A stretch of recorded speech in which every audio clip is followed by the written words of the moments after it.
नमस्कार दोस्तों, स्वागत है आप सभी का संकल्प स्टडी पॉइंट उत्तराखंड में। तो दोस्तों आज हम देखेंगे हिस्ट्री से। दोस्तों आज का हमारा प्रैक्टिस सेट रहेगा फर्स्ट, और आज से ही दोस्तों हम हिस्ट्री के प्रैक्टिस सेट स्टार्ट कर रहे हैं। और हिस्ट्री विषय से अब जो है दोस्तों डिटेल के स्थान पर जो है टॉपिक वाइज प्रैक्टिस सेट चलेंगे, क्योंकि दोस्तों समय कम है और टॉपिक वाइज हम सारा सिलेबस जो है 3 महीने में पूरा करेंगे। साथ ही दोस्तों हिस्ट्री के अलावा जो है हिंदी और इंग्लिश से भी जो है सिलेबस वाइज जो है प्रैक्टिस से चल रहे हैं, जिसे दोस्तों आप प्लेलिस्ट में जाके देख सकते हैं। चलिए दोस्तों स्टार्ट करते हैं आज का सेशन, और आप सभी लोग दोस्तों वीडियो के एंड तक जरूर बने रहें। पहला क्वेश्चन लेते हैं। पहला क्वेश्चन क्या है देखिए, और साथ ही साथ दोस्तों आप आंसर करते हुए चलेंगे। पहला क्वेश्चन देखिए क्या है। पहला है, गौतम बुद्ध ने अपना पहला उपदेश कहाँ दिया था। आपको बताना है गौतम बुद्ध ने जो है अपना पहला उपदेश जो है कहाँ दिया था। ऑप्शन देखिए, बोध गया, सारनाथ, कुशीनगर या फिर लुम्बिनी। क्या हो जाएगा right answer question number first का राइट आंसर हो जाएगा, गौतम बुद्ध ने अपना पहला उपदेश कहाँ दिया था, सारनाथ में दिया था। ठीक है, तो बी ऑप्शन यहाँ पर राइट हो जाएगा दोस्तों। ठीक है, सारनाथ में दिया था।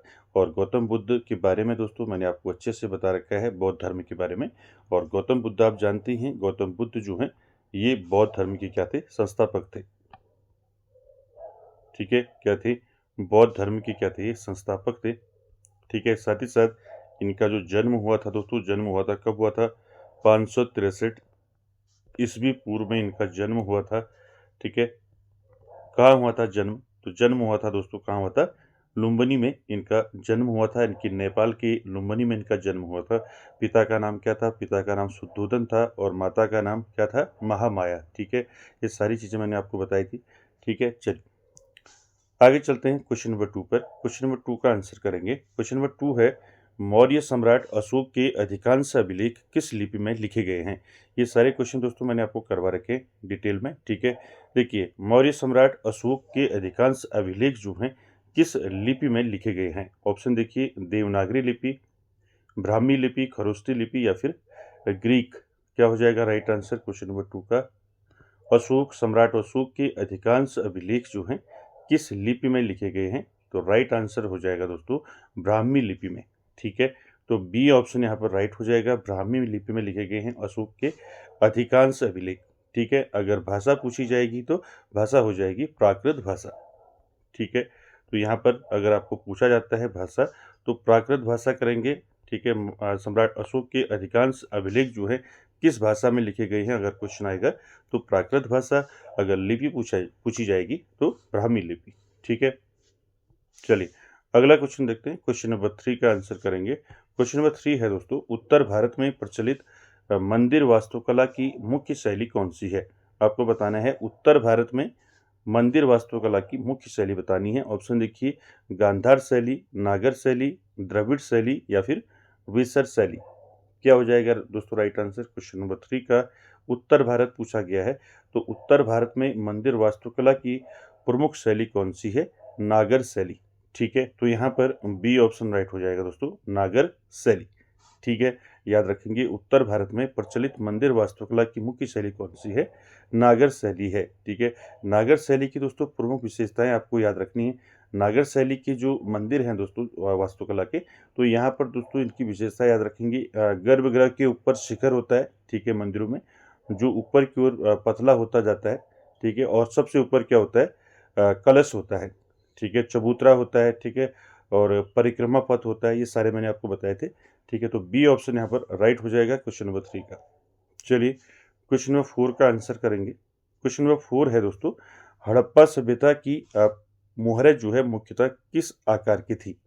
चलिए इसका आंसर करेंगे। हड़प्पा सभ्यता मैंने आपको बता रखा है। ठीक है, हड़प्पा सभ्यता की जो मुहरें हैं मुख्यतः किस आकार की थी। क्या हो जाएगा राइट आंसर, हड़प्पा सभ्यता की मुहरें जो हैं मुख्यतः किस आकार की थी, गोलाकार, आयताकार, वर्गाकार या फिर त्रिभुजाकार। क्या हो जाएगा 4 का राइट आंसर। 4 का दोस्तों राइट आंसर हो जाएगा वर्गाकार। ठीक है, याद रखेंगे हड़प्पा सभ्यता की जो मोहरें हैं दोस्तों वो मुख्यतः जो है वर्गाकार हैं। ठीक है, सी ऑप्शन राइट हो जाएगा। साथ ही साथ दोस्तों आपको याद रखना है, पहले हम जो है प्रैक्टिस सेट जो है प्राचीन भारत से देखेंगे। ठीक है, प्राचीन भारत के बाद फिर मध्ययुगीन भारत पर जाएंगे और उसके बाद फिर आधुनिक भारत पर देखेंगे। इसी के साथ साथ दोस्तों हम विश्व का इतिहास जो है उसको भी जो है प्रैक्टिस सेट के माध्यम से हम पूरा करेंगे, ठीक है, जिसमें आपके हर टॉपिक को हम कवर करेंगे, ठीक है। अगला क्वेश्चन देखिए, अगला क्वेश्चन क्या है, वैदिक काल में पुरंदर किस देवता को कहा गया है, ठीक है। तो आप सभी जानते हैं वैदिक काल, मैंने आपको बताया था वैदिक काल में पुरंदर किस देवता को कहा गया है। तो राइट आंसर क्या हो जाएगा दोस्तों, पुरंदर किसको कहा गया है, तो राइट आंसर हो जाएगा आपका किसको कहा गया, पुरंदर इंद्र को, ठीक है। तो यहाँ पर सी ऑप्शन राइट हो जाएगा। वैदिक काल के जो प्रमुख देवता है वो कौन से हैं, प्रमुख देवता है इंद्र, ठीक है। इंद्र को दोस्तों वर्षा एवं युद्ध का देवता कहा गया है, ठीक है, वर्षा एवं युद्ध का देवता, ठीक है। साथ ही साथ दोस्तों आपको याद रखना है वैदिक काल के जो अन्य देवता हैं, जैसे आपका इंद्र हो गया, ठीक है, अग्नि, ठीक है, इंद्र अग्नि, ठीक है, अग्नि हो गया, अग्नि देवता हो गया, सोम हो गया, सोम देवता हो गया, ठीक है, सोम, सोम के साथ साथ वरुण हो गया, ये सारे जो हैं आपके वैदिक काल के देवता हैं, ठीक है, इनको आपको याद रखना है, प्रमुख है इंद्र, ठीक है। चलिए अगला क्वेश्चन देखते हैं, क्वेश्चन नंबर 6 का आंसर करेंगे, जैन धर्म के 24वें तीर्थकर कौन थे। तो राइट आंसर क्या हो जाएगा, पार्श्वनाथ, ऋषभदेव, महावीर स्वामी या फिर इनमें से कोई नहीं। राइट आंसर क्या हो जाएगा 6 का, जैन धर्म के 24वें तीर्थकर। मैंने आपको जैन धर्म के सारे जो हैं 24 के 24 तीर्थकर बताए हैं, ठीक है। जिसने नहीं देखा है दोस्तों आप डिटेल क्लास जरूर देखें। तो जैन धर्म के 24वें तीर्थकर कौन है, तो राइट आंसर हो जाएगा महावीर स्वामी, ठीक है। सी ऑप्शन यहाँ पर राइट हो जाएगा। जैन धर्म में दोस्तों 24 तीर्थकर हुए हैं, ठीक है। तो 24 तीर्थकर में महावीर स्वामी जो हैं 24वें क्रम के हैं, ठीक है। पहले पहले कौन है, ठीक है, पहले तीर्थकर कौन है, पहले हैं ऋषभदेव, ठीक है। ऋषभदेव क्या है, प्रथम तीर्थकर है, ठीक है। 24वें तीर्थकर महावीर स्वामी हैं। आपको 23वें तीर्थकर पूछे जा सकते हैं, ठीक है। सबसे पहले 22वें याद रखें, 22वें नंबर पर जो तीर्थकर है वो कौन है, 22वें तीर्थकर है दोस्तों नेमिनाथ, ठीक है, पूछे गए हैं दोस्तों पहले, इनका आपको क्रम याद रखना है। नेमिनाथ ये 22वें तीर्थकर, और 23वें तीर्थकर कौन है, 23वें तीर्थकर है पार्श्वनाथ, ठीक है। पार्श्वनाथ ये कौन से तीर्थकर है, ये हैं आपके 23वें तीर्थकर, ठीक है। तो 22वें, 23वें, 24वें याद रखना है, 22वें नेमिनाथ और 23वें पार्श्वनाथ और 24वें महावीर स्वामी, और प्रथम कौन है, ऋषभदेव, ठीक है। चलिए अगला क्वेश्चन देखते हैं, क्वेश्चन नंबर 7 का आंसर करेंगे, चाणक्य द्वारा लिखित प्रसिद्ध ग्रंथ का नाम क्या है। तो आपको बताना है चाणक्य द्वारा लिखित प्रसिद्ध ग्रंथ कौन सा है। ऑप्शन देखिए, इंडिका, अर्थशास्त्र, मुद्रा राक्षस या फिर राज तरंगिणी। क्या हो जाएगा राइट आंसर दोस्तों क्वेश्चन नंबर 7 का, चाणक्य के द्वारा लिखा गया जो प्रमुख ग्रंथ है वो कौन सा है, अर्थशास्त्र, ठीक है। तो 7 का दोस्तों राइट आंसर क्या हो जाएगा, अर्थशास्त्र, ठीक है। साथ ही साथ दोस्तों आपको याद रखना है चाणक्य का प्रसिद्ध ग्रंथ है अर्थशास्त्र। अर्थशास्त्र जो है दोस्तों इसमें क्या है, अर्थशास्त्र एक जो है राजनीतिक ग्रंथ है, इसको याद रखेंगे, क्या है, एक राजनीतिक ग्रंथ है, ठीक है, राजनीतिक, ठीक है, राजनीतिक ग्रंथ है, किसने की रचना, चाणक्य ने, ठीक है। चलिए आगे चलते हैं क्वेश्चन नंबर 8 में। क्वेश्चन नंबर 8 का आंसर करेंगे, सिंधु घाटी सभ्यता के किस स्थल से जुते हुए खेत के साक्ष्य मिले हैं, ठीक है। मैंने बता रखा था आपको जुते हुए खेत के साक्ष्य कहाँ से मिले हैं, सिंधु घाटी सभ्यता के किस स्थल से मिले हैं। ऑप्शन देखिए, हड़प्पा, मोहनजोदड़ो, कालीबंगा, लोथल। क्या हो जाएगा राइट आंसर क्वेश्चन नंबर 8 का, सिंधु घाटी सभ्यता के किस स्थल से जो है जुते हुए खेत के साक्ष्य मिले हैं। तो राइट आंसर हो जाएगा 8 का दोस्तों, क्या हो जाएगा, कालीबंगा, ठीक है। तो यहाँ पर सी ऑप्शन राइट हो जाएगा, कालीबंगा से क्या मिले हैं, जुते हुए खेत के साक्ष्य मिले हैं, ठीक है, याद रखेंगे। आगे चलते हैं क्वेश्चन नंबर 9 में। 9 का आंसर करेंगे क्वेश्चन नंबर, देखिए, अजंता की गुफाओं की चित्रकारी मुख्यतः किस धर्म से संबंधित है, ठीक है। अजंता की गुफाओं में जो चित्रकारी हुई है दोस्तों वो मुख्यतः किस धर्म से संबंधित है। ऑप्शन देखिए, जैन धर्म, शैव धर्म, बौद्ध धर्म या फिर वैष्णव धर्म। क्या हो जाएगा राइट आंसर बताइए, अजंता की गुफाओं की चित्रकारी मुख्यतः किस धर्म से संबंधित है। तो यहाँ पर 9 का राइट आंसर हो जाएगा बौद्ध धर्म, ठीक है। क्या हो जाएगा, बौद्ध धर्म, यहाँ पर सी ऑप्शन राइट हो जाएगा। अजंता की गुफाएं दोस्तों ये कहाँ हैं, ठीक है, अजंता की गुफाएं हैं महाराष्ट्र के औरंगाबाद के पास में। देखिए महाराष्ट्र याद रखेंगे, महाराष्ट्र के औरंगाबाद के पास स्थित ये प्राचीन बौद्ध गुफाएं हैं दोस्तों, ठीक है, अजंता की गुफाएं याद रखेंगे, महाराष्ट्र औरंगाबाद, ठीक है, औरंगाबाद में है अजंता की गुफाएं, ठीक है। अजंता की गुफाएं दोस्तों एक याद रखेंगे, इसको विश्व धरोहर सूची में शामिल किया गया है, ठीक है, यूनेस्को की जो है विश्व धरोहर सूची में कब इसको शामिल किया गया, याद रखेंगे 1983 में, 1983 में जो है अजंता की गुफाएं जो है इसको जो है दोस्तों यूनेस्को की मुख्य धरोहर सूची में इसको शामिल किया गया, ठीक है। चलिए आगे चलते हैं क्वेश्चन नंबर 10 पर। क्वेश्चन नंबर 10 का आंसर करेंगे, कोणार्क का सूर्य मंदिर किस शैली का उदाहरण है। आपको बताना है कोणार्क का सूर्य मंदिर जो है किस शैली का उदाहरण है। ऑप्शन देखिए, नागर शैली, वेसर शैली, द्रविड़ शैली या फिर होयसल शैली। तो राइट आंसर क्या हो जाएगा क्वेश्चन नंबर 10 का, क्वेश्चन नंबर 10 का राइट आंसर क्या हो जाएगा, कोणार्क का सूर्य मंदिर किस शैली का उदाहरण है। राइट आंसर हो जाएगा नागर शैली, ठीक है, क्या हो जाएगा, नागर शैली। अभी ऊपर मैंने बताया आपको नागर शैली जो है ये जो है आपका उत्तर भारत मंदिर वास्तुकला की एक प्रमुख शैली है, ठीक है। तो यहाँ पर ए ऑप्शन राइट हो जाएगा। आगे चलते हैं क्वेश्चन नंबर 11 में। क्वेश्चन नंबर 11 का आंसर करेंगे दोस्तों, विशाल स्नानागार किस हड़प्पा स्थल पर पाया गया है।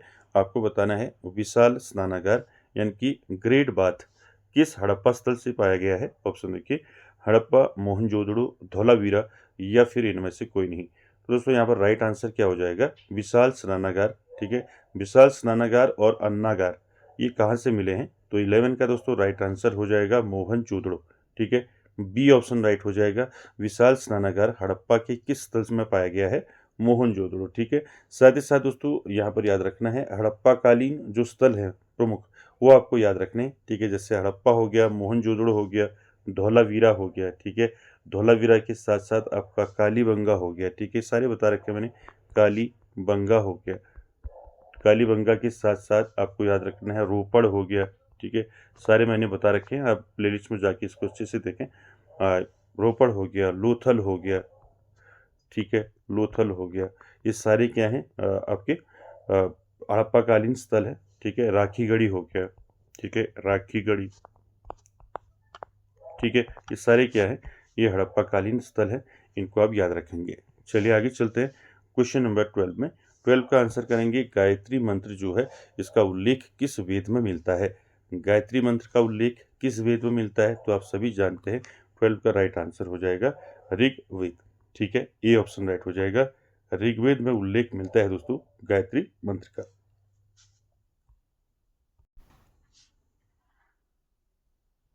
चलिए अगला क्वेश्चन देखिए, क्वेश्चन नंबर 13। देखिए क्वेश्चन नंबर 13 क्या है, 13 है दोस्तों, बौद्ध धर्म के त्रिपिटक किस भाषा में लिखे गए हैं। आपको बताना है बौद्ध धर्म में त्रिपिटक जो है मैंने बताए थे आपको त्रिपिटक कौन कौन से होते हैं, तो त्रिपिटक किस भाषा में लिखे गए हैं आपने बताना है। ऑप्शन देखिए, संस्कृत, प्राकृत, पाली या फिर अपभ्रंश। क्या हो जाएगा राइट आंसर, बौद्ध धर्म के त्रिपिटक किस भाषा में लिखे गए हैं। राइट आंसर हो जाएगा दोस्तों पाली भाषा में लिखे गए हैं, सी ऑप्शन राइट हो जाएगा, ठीक है। बौद्ध धर्म के जो त्रिपिटक हैं आपको बताना है त्रिपिटक क्या है। आपको मैंने बताया था त्रिपिटक बौद्ध धर्म का ये दोस्तों सबसे प्राचीन और महत्वपूर्ण पवित्र ग्रंथ है जिसे पाली भाषा में लिखा गया है, ठीक है। तो यहाँ पर याद रखेंगे त्रिपिटक के 3 मुख्य भाग हैं, कौन कौन से हैं। विनय पिटक, ठीक है, मैंने सारे बताए हैं आपको, विनय पिटक में क्या है, सुत्त पिटक में क्या है और अभिधम पिटक में क्या है। 3 प्रकार के पिटक हैं, विनय पिटक, सुत्त पिटक और अभिधम पिटक, ठीक है, याद रखेंगे। और त्रिपिटक जो है दोस्तों ये बौद्ध धर्म का सबसे प्राचीन और महत्वपूर्ण पवित्र ग्रंथ है, ठीक है, सी ऑप्शन राइट हो जाएगा। आगे चलते हैं क्वेश्चन नंबर 14 में। 14 का आंसर करेंगे दोस्तों, मौर्य काल में सीताध्यक्ष किस विभाग का प्रमुख होता था। ऑप्शन देखिए, वाणिज्य विभाग, कृषि विभाग, सैन्य विभाग या फिर टकसाल विभाग। क्या हो जाएगा राइट आंसर, मौर्य काल में सीताध्यक्ष जो है किस विभाग का जो है प्रमुख होता था सीताध्यक्ष। तो 14 का दोस्तों राइट आंसर क्या हो जाएगा, कृषि विभाग, ठीक है। ये मैंने आपको बताया था मौर्य काल में, ठीक है, पूछे जाते हैं प्रमुख अध्यक्ष जो है, ठीक है। तो सीताध्यक्ष जो होता था ये कृषि विभाग का अध्यक्ष होता था। ठीक है, तो बी ऑप्शन यहाँ पर राइट हो जाएगा। ठीक है, इसी के साथ साथ मौर्य काल में जो है प्रमुख विभाग थे दोस्तों। ठीक है, जैसे आपका सीताध्यक्ष हो गया। ठीक है, उसी प्रकार जो है समाहर्ता था एक। ठीक है, मैंने आपको बताया था समाहर्ता। मौर्य काल में समाहर्ता क्या था? समाहर्ता था राजस्व विभाग का प्रमुख था एक। ठीक है, क्या था? राजस्व विभाग का प्रमुख। ठीक है, राजस्व विभाग का प्रमुख। ठीक है, राजस्व विभाग का प्रमुख क्या था? समाहर्ता। ठीक है, इसको याद रखेंगे। समाहर्ता के साथ साथ मैंने बताया था पुरोहित। ठीक है, पुरोहित क्या था? पुरोहित जो है दोस्तों ये प्रमुख धर्माधिकारी था। ठीक है, प्रमुख धर्माधिकारी। ठीक है, धर्माधिकारी था प्रथम प्रमुख। ठीक है, पुरोहित कहा जाता था। ठीक है, साथ ही साथ सन्निधाता था। मैंने बताया था आपको सन्निधाता जो है ये कोषाध्यक्ष था। ठीक है, तो सारे जो हैं ये मौर्य काल में जो प्रमुख अध्यक्ष रहे हैं तो उसको आपको याद रखना है। ठीक है, जैसे कृषि विभाग का अध्यक्ष सीताध्यक्ष होता था। ठीक है, राजस्व विभाग का प्रमुख समाहर्ता, उसी प्रकार कोषाध्यक्ष जो है उसे कहा जाता था सन्निधाता। ठीक है, चलिए आगे चलते हैं क्वेश्चन नंबर 15 में। 15 का आंसर करेंगे दोस्तों। सातवाहन वंश का सबसे प्रतापी शासक कौन था? आपको बताना है सातवाहन वंश का सबसे प्रतापी शासक कौन था। ऑप्शन देखिए सिमुक, हाल, गौतमीपुत्र सतकर्णी या फिर यज्ञश्री सतकर्णी। तो क्या हो जाएगा राइट आंसर क्वेश्चन नंबर 15 का? सातवाहन वंश का सबसे प्रतापी शासक कौन था? तो 15 का दोस्तों यहाँ पर राइट आंसर हो जाएगा, क्या हो जाएगा? मैंने बताया था आपको सातवाहन वंश का सबसे शक्तिशाली प्रतापी शासक कौन था? गौतमीपुत्र सातकर्णी। ठीक है, ठीक है, तो यहाँ पर गौतमीपुत्र सातकर्णी था। तो राइट आंसर 15 का क्या हो जाएगा? 15 का राइट आंसर हो जाएगा गौतमीपुत्र सातकर्णी। ठीक है, सी ऑप्शन यहाँ पर आपका राइट हो जाएगा। याद रखेंगे सातवाहन वंश का सबसे प्रतापी शासक कौन था? गौतमीपुत्र सातकर्णी। ठीक है, चलिए साथ ही साथ दोस्तों आपको याद रखना है सातवाहन वंश के प्रमुख शासक आपको मैंने बताए थे। जैसे आपका सिमुक हो गया, सातकर्णी प्रथम हो गया, गौतमीपुत्र सातकर्णी हो गया, यज्ञश्री सातकर्णी हो गया। ठीक है, ये सभी आपको याद रखने। चलिए अगला क्वेश्चन देखिए 16 नंबर में। सिंधु घाटी सभ्यता की लिपि कैसी थी? आपको बताना है दोस्तों आपको 16 में सिंधु घाटी सभ्यता की जो लिपि है कैसी थी? खरोष्टी लिपि, देवनागरी, ब्राह्मी लिपि या फिर चित्रात्मक। तो दोस्तों क्या हो जाएगा यहाँ पर क्वेश्चन नंबर 16 का राइट आंसर क्या हो जाएगा? सिंधु घाटी सभ्यता की लिपि कैसी थी? चित्रात्मक। ठीक है, तो यहाँ पर डी ऑप्शन राइट हो जाएगा दोस्तों, चित्रात्मक लिपि थी। ठीक है, साथ ही साथ सिंधु घाटी सभ्यता आपको पता है, सिंधु घाटी सभ्यता को मैंने बताया था आपको एक नगरीय सभ्यता थी दोस्तों, जो अपनी सुनियोजित शहरों, पक्की ईंटों के मकानों और बेहतरीन जल निकासी के लिए प्रसिद्ध थी। ठीक है, तो राइट आंसर डी हो जाएगा। चलिए आगे चलते हैं क्वेश्चन नंबर 17 में। 17 का आंसर करेंगे दोस्तों, गुप्त काल में निर्मित देवलगढ़ का दशावतार मंदिर जो है किस देवता को समर्पित है? ऑप्शन देखिए शिव, विष्णु, ब्रह्मा या फिर दुर्गा। तो राइट आंसर क्या हो जाएगा? ये गुप्त काल के प्रमुख मंदिर जो हैं दोस्तों मैंने आपको बताए थे। ठीक है, तो गुप्त काल में निर्मित जो है देवलगढ़ का दशावतार मंदिर जो है ये किस देवता को समर्पित है? तो 17 का दोस्तों राइट आंसर हो जाएगा, जो दशावतार मंदिर है देवलगढ़ का ये भगवान विष्णु को समर्पित है। ठीक है, तो यहाँ पर बी ऑप्शन राइट हो जाएगा 17 का। ठीक है, गुप्त काल के जो प्रमुख मंदिर हैं दोस्तों वो आपको याद रखने, जैसे आपका देवलगढ़ का दशावतार मंदिर है, ये आपका देवलगढ़ जो है ये पड़ता है उत्तर प्रदेश में। ठीक है, यूपी में है दोस्तों ये दशावतार मंदिर, ये भगवान विष्णु को समर्पित है। इसी प्रकार गुप्त काल के जो अन्य मंदिर हैं वो भी याद रखना आपको। एक आपका मंदिर है भीतर गांव मंदिर। ठीक है, क्या है? भीतर गांव। ठीक है, भीतर गांव मंदिर। तो ये जो है ये भी आपका गुप्त काल का प्रमुख मंदिर है भीतर गांव मंदिर। और ये कहाँ पड़ता है आपका भीतर गांव मंदिर? ये पड़ता है यूपी में, कानपुर में है ये। ठीक है, ये भी गुप्त काल का प्रमुख मंदिर है। साथ ही साथ दोस्तों भूमरा का शिव मंदिर आपने पढ़ा होगा, भूमरा का शिव मंदिर। ठीक है, भूमरा का शिव मंदिर। ठीक है, भूमरा का शिव मंदिर जो है ये भी जो है आपका गुप्त काल का प्रमुख मंदिर है। और ये कहाँ स्थित है? भूमरा का शिव मंदिर ये है आपका मध्य प्रदेश में, एमपी में है। ठीक है। साथ ही साथ दोस्तों काफ़ी सारे मंदिर हैं गुप्त काल के जो प्रसिद्ध है, जैसे आपका कोह का शिव मंदिर है, वो भी आपका मध्य प्रदेश में है। ठीक है, तो ये सारे जो है मंदिर आपको याद रखने हैं, ये गुप्त काल के प्रमुख मंदिर हैं। चलिए आगे चलते हैं क्वेश्चन नंबर 18 में। 18 का आंसर करेंगे, द्रविड़ शैली के मंदिरों में प्रवेश द्वार को क्या कहा जाता है। आपको बताना है द्रविड़ शैली के मंदिरों में प्रवेश द्वार को क्या कहा जाता है। ऑप्शन देखिए, विमान, शिखर, गोपुरम या फिर मंडप। क्या हो जाएगा राइट आंसर क्वेश्चन नंबर 18 में। द्रविड़ शैली दोस्तों आपको पता याद रखना है, द्रविड़ शैली दक्षिण भारत में मंदिर वास्तुकला की एक प्रमुख शैली है, द्रविड़ शैली। तो इस शैली के मंदिरों में जो प्रवेश द्वार होता है उसको क्या कहा जाता है, तो 18 का राइट आंसर हो जाएगा गोपुरम। ठीक है, याद रखेंगे द्रविड़ शैली के मंदिरों में प्रवेश द्वार को क्या कहा जाता है, गोपुरम कहा जाता है। ठीक है, जो आपकी द्रविड़ शैली के जो प्रमुख मंदिर हैं, ठीक है, वो आपको याद रखने, जैसे आपका बृहदेश्वर मंदिर है तंजावुर का, तमिलनाडु में। ठीक है, साथ ही साथ विरूपाक्ष मंदिर है हम्पी कर्नाटक का। ठीक है, मीनाक्षी मंदिर है मदुरई का। ठीक है, साथ ही साथ रंगनाथ स्वामी मंदिर है। तो ये सारे क्या है, द्रविड़ शैली के बने हुए मंदिर हैं। ठीक है, पूछे जाते हैं। ठीक है, तो याद रखेंगे द्रविड़ शैली के मंदिरों में प्रवेश द्वार को क्या कहा जाता है, गोपुरम कहा जाता है दोस्तों। ठीक है, द्रविड़ शैली जो है दक्षिण भारत की मंदिर वास्तुकला की एक उत्कृष्ट शैली है, ये भी याद रखेंगे। और मैंने बता दिया द्रविड़ शैली के जो प्रमुख मंदिर हैं कौन कौन से हैं, आपको पूछे जा सकते हैं। ठीक है, जैसे आपका पहला याद रखेंगे, क्या बताया था मैंने, बृहदेश्वर मंदिर। ठीक है, बृहदेश्वर मंदिर हो गया। ठीक है, दूसरा याद रखेंगे द्रविड़ शैली का मीनाक्षी मंदिर हो गया। ठीक है, मीनाक्षी मंदिर हो गया। ठीक है, तीसरा याद रखेंगे द्रविड़ शैली का जो मंदिर है आपका विरूपाक्ष मंदिर हो गया। ठीक है, विरूपाक्ष। ठीक है, विरूपाक्ष हो गया, विरूपाक्ष मंदिर। साथ ही साथ जो है आपको याद रखना है रंगनाथ स्वामी मंदिर। ठीक है, रंगनाथ स्वामी। ठीक है, रंगनाथ स्वामी। तो ये सभी क्या हैं, आपके द्रविड़ शैली के बने हुए मंदिर हैं। ठीक है, आपको याद रखने हैं सारे, कहाँ हैं अभी पूछे जा सकते हैं आपको, जैसे बृहदेश्वर मंदिर है आपका, बृहदेश्वर मंदिर ये है आपका तंजावुर में। ठीक है, तंजावुर में है, जैसे आपका यानी कि तमिलनाडु में है। ठीक है, तमिलनाडु में है। उसी प्रकार मीनाक्षी जो मंदिर है ये आपका आपका कहाँ है, मदुरै में है। ठीक है, विरूपाक्ष मंदिर कहाँ है, ये आपका हम्पी कर्नाटक में है। ठीक है, कर्नाटक। ठीक है, रंगनाथ स्वामी मंदिर ये आपका तमिलनाडु में है। ठीक है, ये सारे जो हैं द्रविड़ शैली के बने हुए हैं। ठीक है, आपको याद रखने हैं, कोई भी आपको पूछा जा सकता है। चलिए आगे चलते हैं क्वेश्चन नंबर 19 में। 19 का आंसर करेंगे, हड़प्पा स्थल किस नदी के तट पर स्थित है। आप सभी जानते हैं हड़प्पा स्थल जो है किस नदी के तट पर स्थित है। राइट आंसर क्या हो जाएगा 19 का दोस्तों,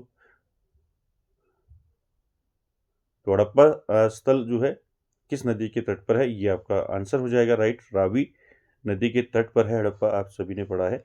ठीक है, चलिए आगे चलते हैं, क्वेश्चन नंबर 20 देखेंगे। क्वेश्चन नंबर 20 है, महावीर स्वामी का जन्म जो है कहाँ हुआ था। आपको बताना है महावीर स्वामी का जो जन्म है वो कहाँ हुआ था। ऑप्शन देखिए, पावापुरी, वैशाली, लुम्बिनी, सारनाथ। राइट आंसर क्या हो जाएगा 20 का, महावीर स्वामी का जो जन्म हुआ था दोस्तों वो हुआ था वैशाली में। ठीक है, यहाँ पर बी ऑप्शन राइट हो जाएगा क्वेश्चन नंबर 20 का। ठीक है, चलिए आगे चलते हैं क्वेश्चन नंबर 21 में। 21 का आंसर करेंगे, चोल साम्राज्य की स्थापना किसने की थी। आपको बताना है चोल साम्राज्य की स्थापना जो है किसने की थी। ऑप्शन देखिए, राजराज प्रथम, विजयालय, राजेंद्र प्रथम या फिर आदित्य प्रथम। तो 21 का राइट आंसर क्या हो जाएगा, चोल साम्राज्य की स्थापना जो है किसने की थी, विजयालय ने। ठीक है, तो यहाँ पर बी ऑप्शन यहाँ राइट हो जाएगा 21 का। ठीक है, आगे चलते हैं 22 में। 22 का आपको बताना है, गांधार कला शैली किन दो कलाओं का मिश्रण है। ठीक है, गांधार कला शैली दोस्तों ये हमेशा जो है यहाँ से क्वेश्चन पूछा जाता है। तो गांधार कला शैली जो है किन दो कलाओं का मिश्रण है। ठीक है, ऑप्शन देखिए, भारतीय और चीनी, भारतीय और ईरानी, भारतीय और यूनानी या फिर इनमें से कोई नहीं। तो दोस्तों गांधार कला शैली आपको याद रखना है। गांधार कला शैली दोस्तों ये आधुनिक पाकिस्तान और अफगानिस्तान में विकसित एक प्राचीन बौद्ध कला शैली है, जो भारतीय, यूनानी यानी कि ग्रीक और रोमन कला का मिश्रण है। तो यहाँ पर राइट आंसर क्या हो जाएगा, 22 का राइट आंसर हो जाएगा भारतीय और यूनानी। ठीक है, तो यहाँ पर सी ऑप्शन राइट हो जाएगा, यानी कि गांधार कला शैली किन दो कलाओं का मिश्रण है, भारतीय और यूनानी का जो है मिश्रण है दोस्तों गांधार कला शैली। ठीक है, ये आधुनिक जो है आपका पाकिस्तान, ठीक है, पाकिस्तान और अफगानिस्तान, ठीक है, पाकिस्तान और अफगानिस्तान में विकसित एक प्राचीन जो है क्या है, बौद्ध कला शैली है। ठीक है, जो भारतीय, यूनानी यानी कि ग्रीक और रोमन कला का मिश्रण है, इसको याद रखेंगे। ठीक है, चलिए आगे चलते हैं क्वेश्चन नंबर 23 में। 23 का आंसर करेंगे, सिंधु घाटी के लोग किस धातु से अपरिचित थे। आपको बताना है सिंधु घाटी के जो लोग थे दोस्तों वो किस धातु से अपरिचित थे। ऑप्शन देखिए, सोना, चांदी, तांबा, लोहा। क्या हो जाएगा राइट आंसर। क्वेश्चन नंबर 23 का सिंधु घाटी के लोग किस धातु से अपरिचित थे, तो दोस्तों राइट आंसर हो जाएगा लोहा। ठीक है, लोहे से अपरिचित थे। ठीक है, चलिए अगला क्वेश्चन देखिए 24 में आपको बताना है, वैदिक काल में विष का प्रमुख क्या कहलाता था। आपको मैंने वैदिक काल अच्छे से बता रखा है। ठीक है, एक वैदिक काल, ठीक है, वैदिक काल में विष का प्रमुख जो है दोस्तों ये क्या कहलाता था, राजन कहलाता था, पुरोहित कहलाता था, विषपति कहलाता था या फिर ग्रामीणी कहलाता था। तो दोस्तों राइट आंसर क्या हो जाएगा, वैदिक काल में विष का प्रमुख कहलाता था विषपति। ठीक है, तो यहाँ पर सी ऑप्शन राइट हो जाएगा दोस्तों। ठीक है, याद रखेंगे। चलिए आगे चलते हैं क्वेश्चन नंबर 25 में। 25 का आंसर करेंगे दोस्तों 25, बौद्ध धर्म में निर्वाण का क्या अर्थ है। ठीक है, तो राइट आंसर क्या हो जाएगा बताइए, बौद्ध धर्म में निर्वाण का क्या अर्थ है। तो बौद्ध धर्म मैंने अच्छे से आपको समझा रखा है। ठीक है, जिसने नहीं देखा है दोस्तों, बौद्ध धर्म, जैन धर्म, ये सारी चीज़ें आपको जो है प्लेलिस्ट में मिल जाएंगी। तो बौद्ध धर्म में निर्वाण का क्या अर्थ है, तो आप सभी जानते हैं बौद्ध धर्म में निर्वाण का अर्थ है दीपक का बुझ जाना। ठीक है, क्या हो जाएगा, सी ऑप्शन राइट हो जाएगा, दीपक का बुझ जाना। ठीक है, यानी कि जीवन मरण चक्र से मुक्ति पाना। ठीक है, तो सी ऑप्शन यहाँ पर राइट हो जाएगा दोस्तों 25 का। ठीक है,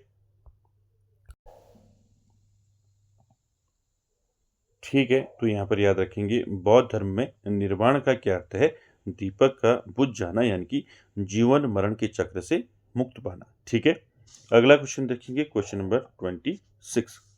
26 का आंसर करेंगे, मेगस्थनीज किसके शासनकाल में भारत आया था। आपको बताना है मेगस्थनीज जो है ये किसके शासनकाल में भारत आया था। ऑप्शन देखिए, अशोक, बिंदुसार, कनिष्क, चंद्रगुप्त मौर्य। क्या हो जाएगा राइट आंसर इसमें, 26 का राइट आंसर हो जाएगा चंद्रगुप्त मौर्य। ठीक है, आप सभी ने पढ़ा है मेगस्थनीज जो है किसके शासनकाल में भारत आया था, चंद्रगुप्त मौर्य के शासनकाल में भारत आया था। ठीक है, मेगस्थनीज कौन था दोस्तों, ये क्या था, एक प्राचीन जो है क्या था, यूनानी इतिहासकार था। ठीक है, यूनानी था मेगस्थनीज, यूनानी इतिहासकार और राजदूत था दोस्तों। ठीक है, और ये किसके दरबार में आया था पूछा जाता है। मेगस्थनीज जो है दोस्तों ये मेगस्थनीज जो है किसका राजदूत था पूछा जाता है, तो ये सेल्यूकस निकेटर का राजदूत था। ठीक है, ये पूछा गया कई बार, सेल्यूकस। ठीक है, सेल्यूकस निकेटर का क्या था, राजदूत था दोस्तों मेगस्थनीज। याद रखेंगे किसके दरबार में आया था, चंद्रगुप्त मौर्य के दरबार में आया था। चलिए आगे चलते हैं क्वेश्चन नंबर 27 में।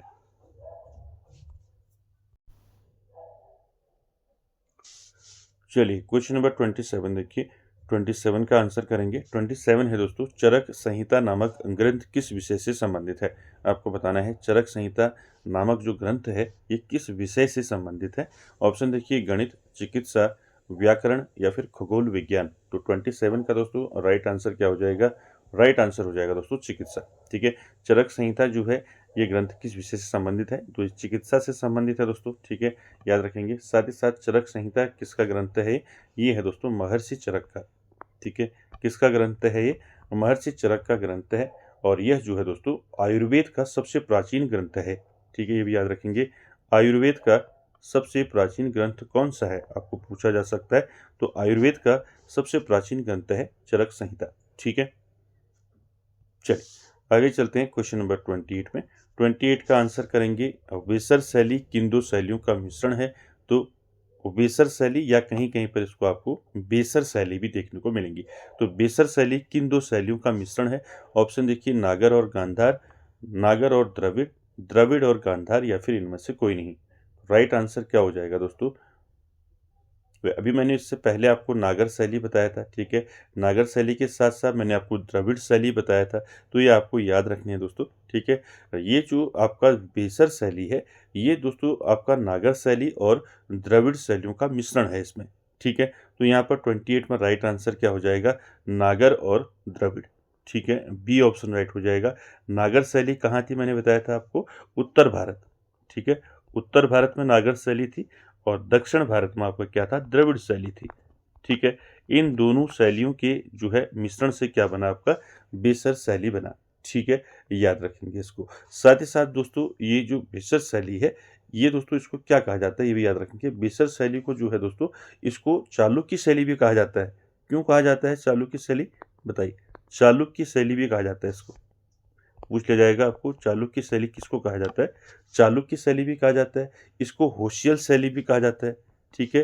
होशियल, होशियल, होशियल शैली भी कहा जाता है बेसर शैली को।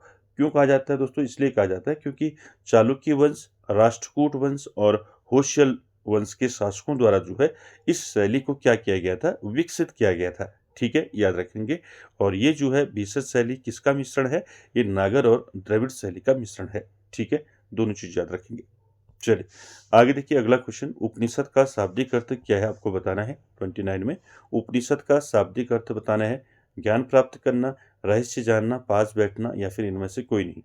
क्या हो जाएगा राइट आंसर दोस्तों? उपनिषद, उपनिषद का शाब्दिक अर्थ होता है पास बैठना, ठीक है। सी ऑप्शन राइट हो जाएगा। यानी कि पास बैठने का मतलब है किसके पास बैठना? गुरु के पास बैठना, ठीक है। उपनिषद का शाब्दिक अर्थ होता है गुरु के पास बैठना, ठीक है। उपनिषद क्या है दोस्तों? उपनिषद जो है आपके हिंदू धर्म के प्राचीन और दार्शनिक ग्रंथ हैं, ठीक है।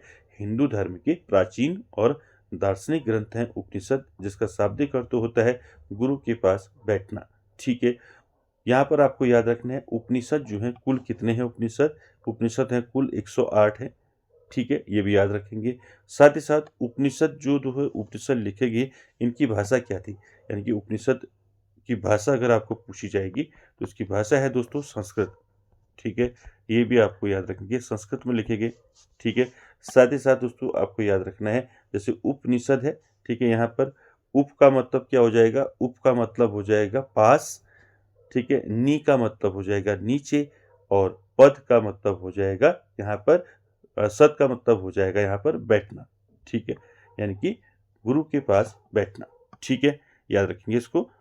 और बाकी यहाँ पर सारे फैक्ट आपको याद रखने उपनिषद से। चलिए आगे चलते हैं 30 में। मौर्य काल में शिक्षा का प्रमुख केंद्र कौन सा था? आपको बताना है दोस्तों मौर्य काल में, ठीक है। ये दो पूछे जाते हैं दोस्तों, मौर्य काल और गुप्त काल। तो यहाँ पर पहले मौर्य काल का देखते हैं। देखिए मौर्य काल में शिक्षा का प्रमुख केंद्र कौन सा था? ऑप्शन देखिए, नालंदा, तक्षशिला, विक्रमशिला, या फिर इनमें से कोई नहीं।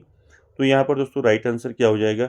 मौर्य काल में शिक्षा का जो प्रमुख केंद्र था वो था दोस्तों तक्षशिला, ठीक है। यहाँ पर बी ऑप्शन राइट हो जाएगा। तक्षशिला जो है ये अभी जो है वर्तमान में पंजाब, वर्तमान में पाकिस्तान के जो है पंजाब प्रांत में स्थित है तक्षशिला, ठीक है। ये मौर्य काल में शिक्षा का प्रमुख केंद्र था। बी ऑप्शन राइट हो जाएगा, ठीक है। साथ ही साथ दोस्तों आपको याद रखना है तक्षशिला जो है ये विश्वविद्यालय जो है दुनिया का सबसे पुराना विश्वविद्यालय माना जाता है, ठीक है। सबसे पुराना विश्वविद्यालय माना जाता है, ठीक है।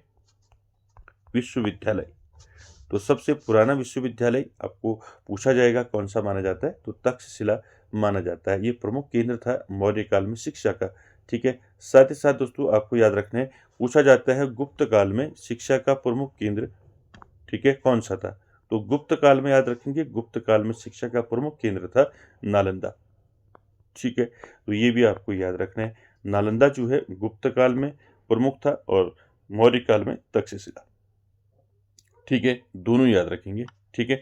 तो दोस्तों आज के सेशन में हमने 30 क्वेश्चन देखे, यानी कि यहाँ पर हम प्रैक्टिस सेट जो है आपका, हर प्रैक्टिस सेट में आपके 30 क्वेश्चन आपको देखने को मिलेंगे। और आज जो है पहला था प्रैक्टिस सेट, और इसी प्रकार से जो सिलेबस है हिस्ट्री का, उसी के अकॉर्डिंग जो है टॉपिक वाइज जो है सारे जो है आपके क्वेश्चन जो है यहाँ पर आपको बताए जाएंगे प्रैक्टिस सेट के माध्यम से।